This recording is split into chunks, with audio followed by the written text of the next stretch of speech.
Before we get to your scheduled video, please remember that likes and comments tell YouTube to promote our work to other people, and subscribing to the channel tells you when something new drops. You can also head to the link tree in the description to peruse my books, join us on Discord, or support us on Patreon. You can get episodes of Journey of Wrestling and Violent Profiles early, as well as a load of other treats. Even just $1 a month earns you a name drop for being cool. Thanks for listening, and enjoy the show.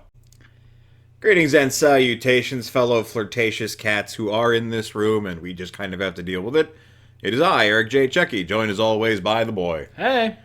This is the Two Nerds Podcast, and before we get into today's subject, I'd like to talk about who's cool. Who is cool? That is going to be a guy from Ohio, Passion Killer 711, on the tip of your tongue, Destrucity KTL, Harmony, and Rob. Nice. You too could be cool for the low price of $1 a month. Yes, $1 a month given to our Patreon. I will call you cool. Doesn't matter what your dumbass nickname is on Patreon. I'll say it's cool. Well, yeah, I think Patreon stops certain nicknames that we wouldn't say. And like there might be some things that I might be like, well, no, that's not. Like if you somehow made your Patreon name my social security number. Scary. I mean, yeah. But, so, do you know why two nerds don't go to the movies? It's because when we do, turns out we have terrible fucking taste. We have tried 2 of the movies from our list that we make. When we do the little episodes of Two Nerds Don't Go to the Movies, we review movies and that we didn't watch, we take a look at them, and if they sound interesting, we put them on the list. We've tried 2 so far. This is the second one. The first one was bad. This one's a lot worse. So there's a story behind this. This is 2 things, right? So this is our 10-year anniversary. We've been doing this podcast for 10 years. I've purged a bunch of the crappier older ones and ones that I, for various reasons, don't think belong on this channel anymore. It's not the reasons you think.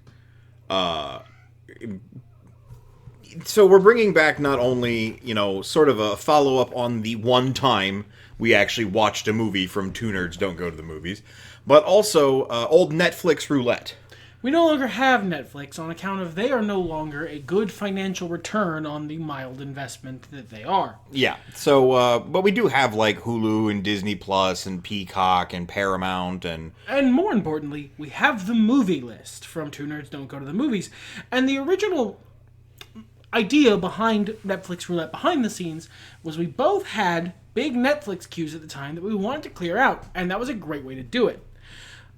So, in an effort to sort of merge the 2 concepts and fulfill that original goal of clearing out our queue, we decided to venture forth and pick a random movie from our list. Well, so that wasn't even the first iteration of this, and there is so little to say about this film that I would like to... Tell the story? Yeah, and it's a funny story. It is.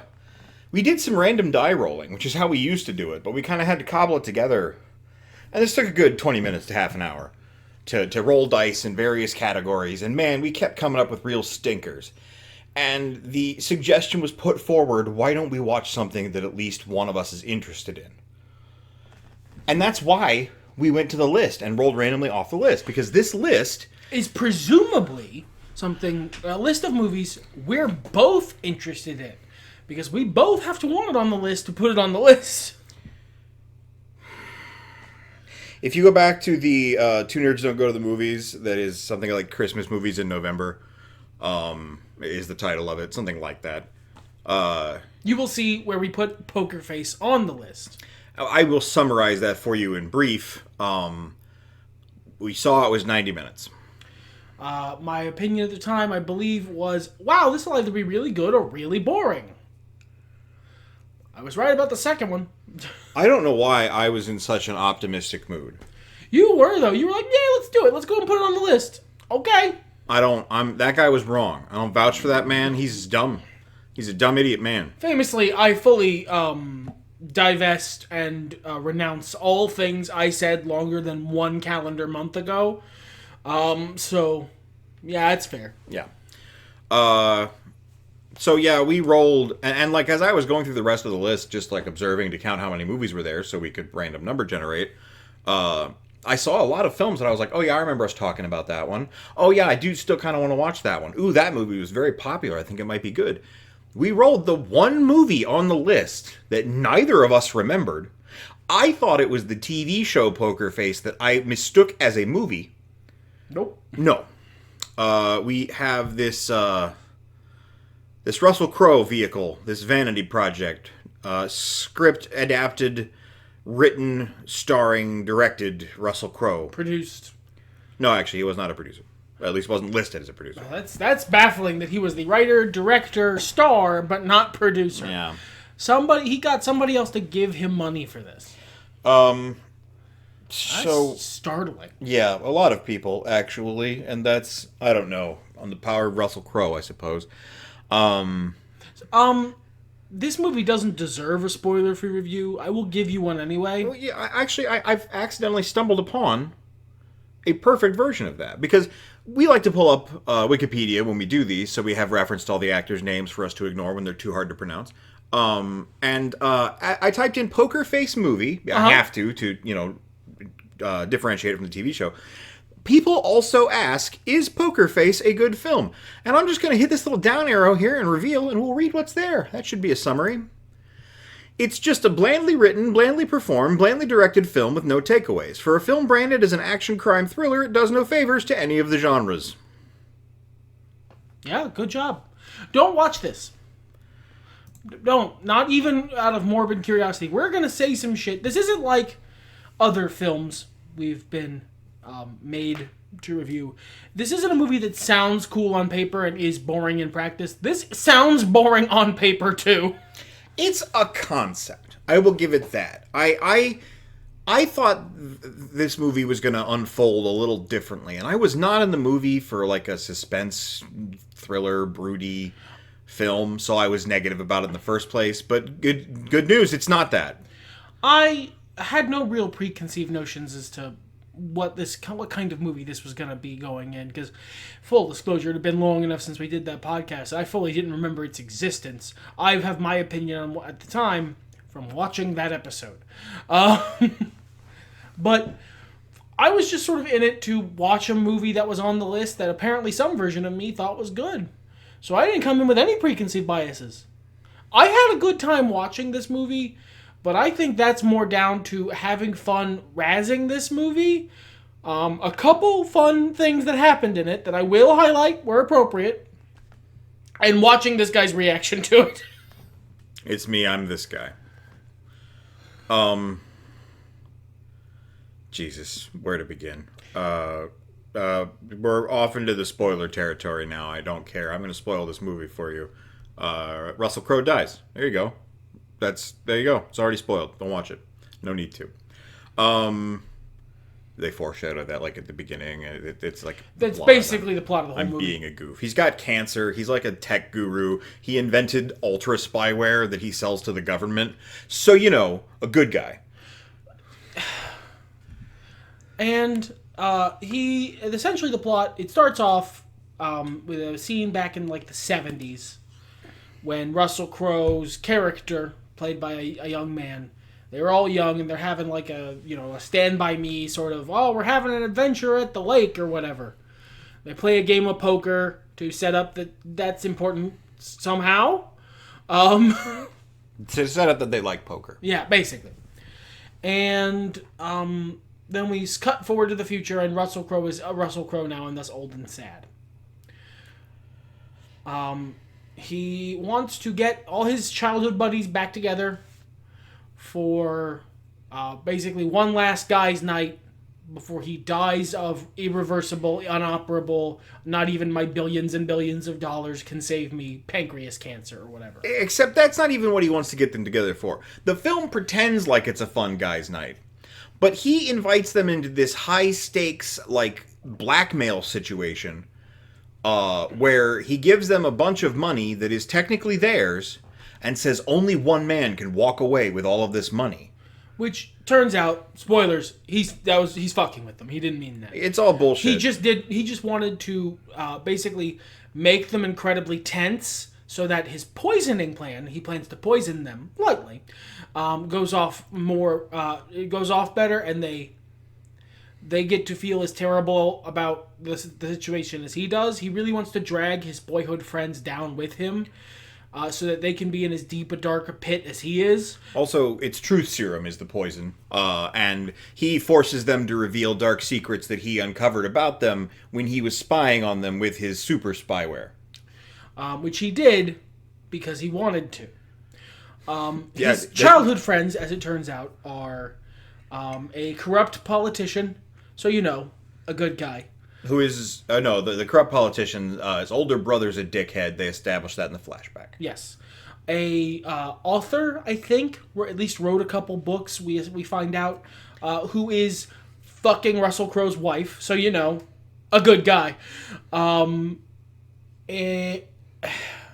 A guy who doesn't show up until later in the film, played by the RZA, who has one of the best performances in the movie just because he's clearly having a better time than everybody else. And is also the nicest guy in the film, which Russell Crowe points out in the ending. He is the other creator of and manager of the super spyware that you sell to the government. So, a good guy. And fucking Liam Hemsworth. Who is a sad sack who's failed in life and is suicidal. And fully 25 years younger than the rest of the supposed childhood friends. I'm sorry, I never got over it. The whole movie, every scene Liam Hemsworth was in, every time they cut the camera to Liam Hemsworth, and I was told to pretend that Liam Hemsworth and Russell Crowe are childhood best friends rather than father and son, as their age brackets more closely resemble. And it already a bad movie, this sucked me out of the movie even more. It's not that the makeup was bad, because they did put, graying stuff on him and stuff. It's that I know who Liam Hemsworth is. Well, yeah, okay, so, the reason you put an actor in age-changing makeup or CGI is something about their performance. Whether you are trying to have Princess Leia exist in a flashback or she's younger and you want to still use Carrie Fisher. Typically, it's because the character is going to be portraying their actual age for the majority of the film, and this is an Ender flashback or flash forward, or it is like Carrie Fisher, a person who has oldered and you need them youngered, not the other way around. Well, or it's somebody who is such an incredible actor that you want their performance as this character. I can't remember the guy's name off the top of my head. The dude who played Bill the Butcher. Daniel Day-Lewis. Daniel Day-Lewis. He has done that a bunch, where he's put on old man makeup to be a cool old man because he's a phenomenal actor. But it's because he's a phenomenal actor, he disappears into those roles. Yes. Liam Hemsworth is Liam fucking Hemsworth in gray makeup. And he's fine, but you didn't need to do... Is this your only friends, Russell Crowe? Did you not have another old guy friend? Look, I'm going to be honest with you. Liam Hemsworth... honestly, aside from some weird flat moments from Russell, most of this movie is actually acted pretty well. The problem is, the material they're acting is bad. Russell Crowe's facial acting in this film for the first hour of this 90-minute movie. He's weird and flat and restrained in a way that makes him look... concerned? I'm going to reiterate this joke.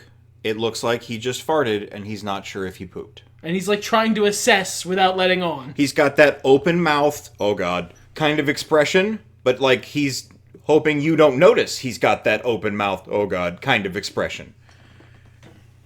And that is a choice. Aside from that... It's not like he just found out about this cancer, by the way. He's known about it for a while. He's had time to do a big fucking crazy wacky scheme. But we're kind of bouncing all over the place. Let's go through and really dig into the storyline of the movie and why it's all bad. Do you mind if I just hit a fast brief of everything and then we just go back and bitch? Yeah, go for it. Okay. Go for it. So we get the flashback, like you said. We flash forward. There's this bookendish kind of thing where he's in an art gallery because he likes art, and a lady there's like, oh, can I paint you? Because she has no idea who he is, and she just wants to win some contest. He's like, yeah, sure, fine, whatever. At the end of the movie, she had painted him. She won the contest. Hooray. He invites all of his friends to this party. His daughter asks him for some money and then goes into a weird monologue about the fleeting nature of time. Unprompted. In a scene that is... She basically walks up to him and goes, money please! And then like, you know, father, when the rain dances across the windowsill, I can only help but feel the darkness. How long has it been since mother hath passed? Let me quote the exact amount of time it has been since mother have passed. Father, who is my father? I am your daughter. That's my chief complaint. Like I said, most of the acting is fine.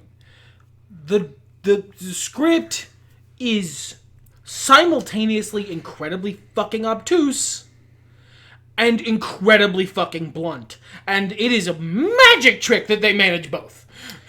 But anyway, continue your summary. There are two other women. One is named Penelope. She's kind of like his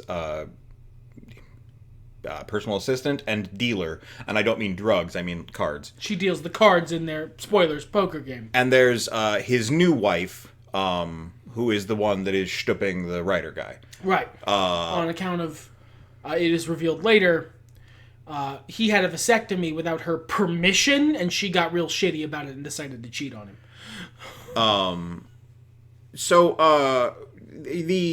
The film does not really set up who either of these women are, and I thought at least one of them was a hallucination of his dead wife for a while. Because again, the movie's both obtuse and very blunt. So he invites all his friends over. They show up. His lawyer, who is sort of a part of this whole thing, has them enter into a race where they can pick whatever their car they want from the garage, and then they race to go to the new location. I went to the bathroom for this part of the movie because I didn't care. Side note, we established something early about Liam Hemsworth being a sad sack failure because he's already had some booze, so he's not allowed to take part in the race. The lawyer has to drive him. That's pretty funny. I'm sad I missed that part. And also, these three, supposedly in their late 50s, I say supposedly because Liam Hemsworth is still there, men are allowed to pick whatever car they want to drive a race. There are Lamborghinis in the background of that shot. Multiple. Ferraris, too. They all pick fucking Cadillacs. Fucking big, dull, gray, I have a fucking Roth IRA 401k match Cadillacs. Like boring old dudes pick. And honestly, really effective casting, really effective character work. So they start playing the poker game. It's nobody's having any fun for the first couple of hands, and then they start actually telling stories and shooting the shit like actual friends do. Yeah, so the reason no one's having any fun for the first couple of hands is because their childhood friend, Russel Crowe, who they haven't seen in years, who they were, bros with, when they show up at his house, he's acting like a fucking weirdo. He's acting like a cross between Jigsaw and a game show host who's like inviting them in to play for millions of dollars that they don't have, and he's gonna give them, and only one can take away the millions of dollars, like White mentioned earlier. And he's just acting tense and weird and psychotic.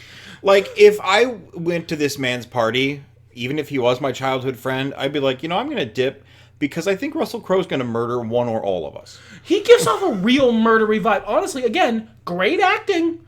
Bad material, but great acting from Russell Crowe. He pulls off incredibly insane rich man who's completely dived off the deep end and wants to do some wackadoo bullshit because he's lost all concept of what it's like to be a friend to someone.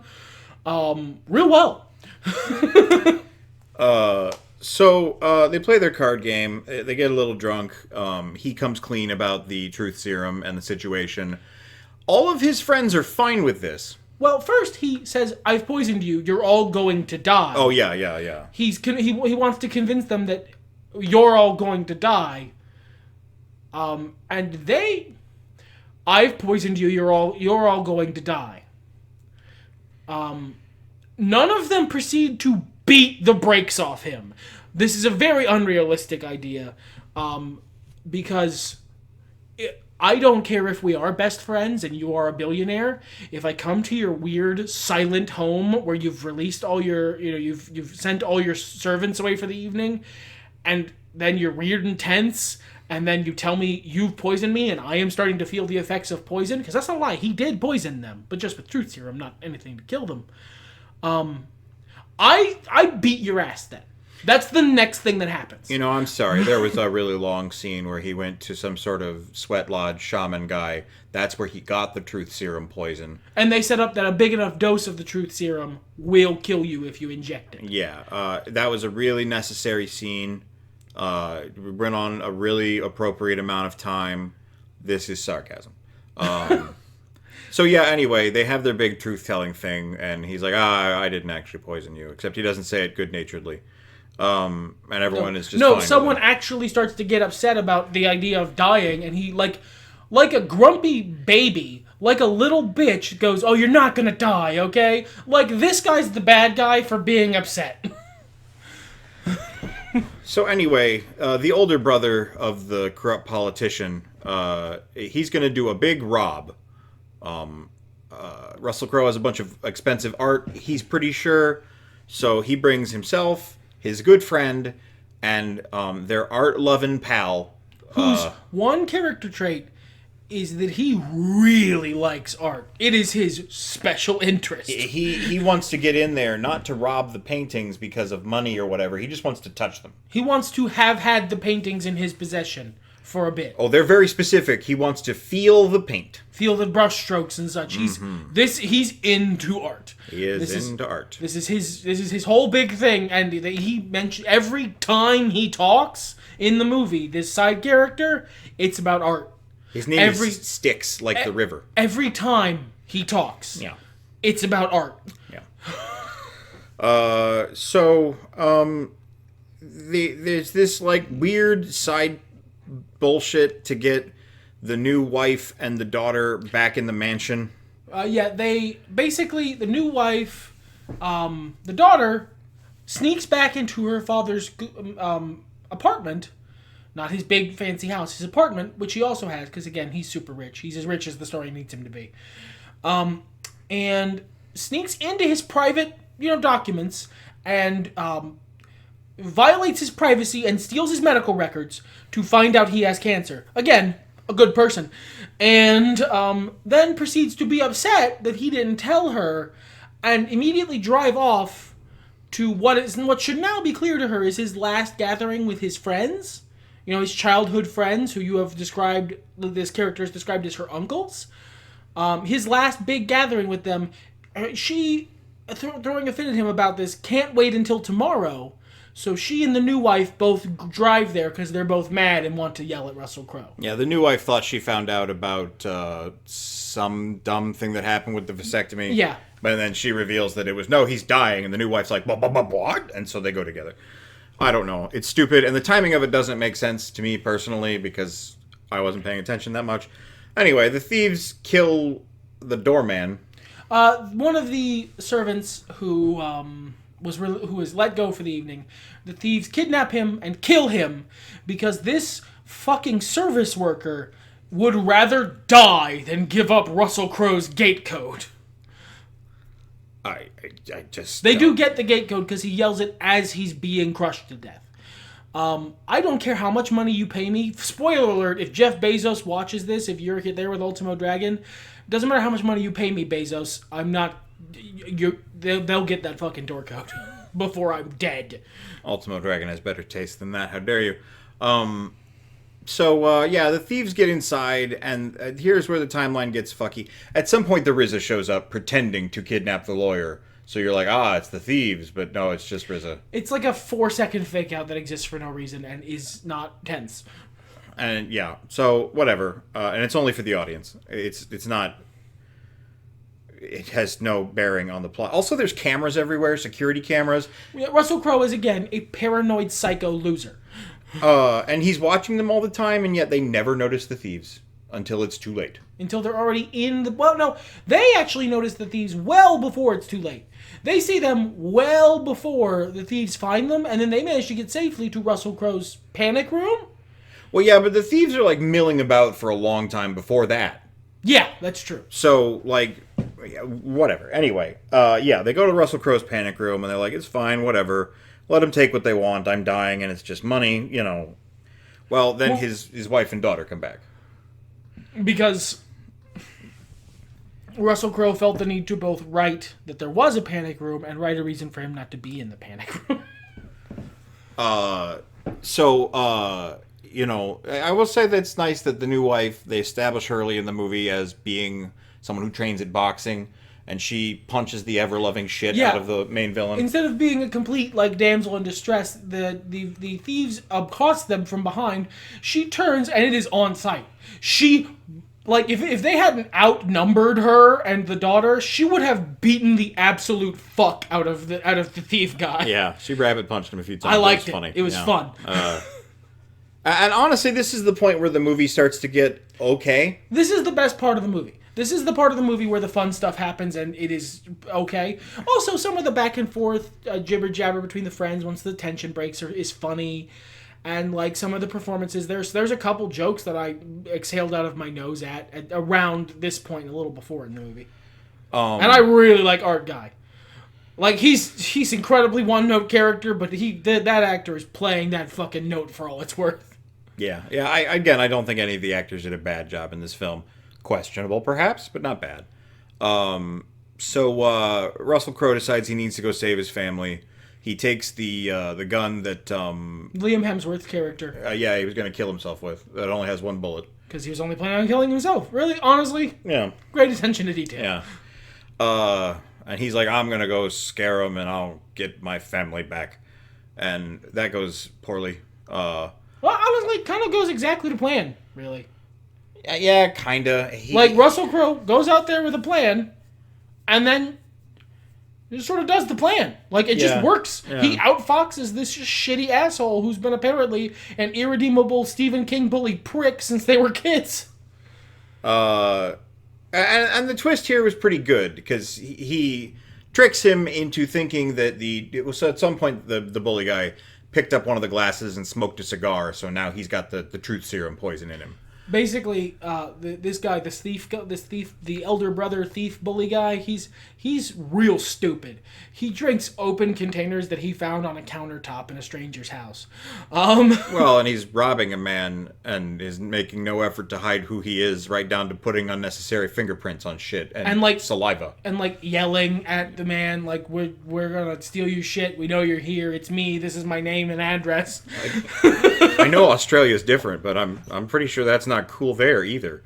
But so he tricks him into thinking that more of the truth serum is the antidote to the truth serum, and because he's already wigging out on truth serum, the guy takes it and jams it into his leg and gives himself the whole dose, and then dies. The day is saved. Upstairs, the rest of the crew beat the crap out of Art Guy and friend. Yeah, there is a third thief who has no discernible character traits. He is just a minion. He's kind of loyal to the main thief. But Art Guy, in the scuffle, accidentally shoots the $200 million Cezanne painting that Russell Crowe's absurdly rich character has, that he had been trying to steal.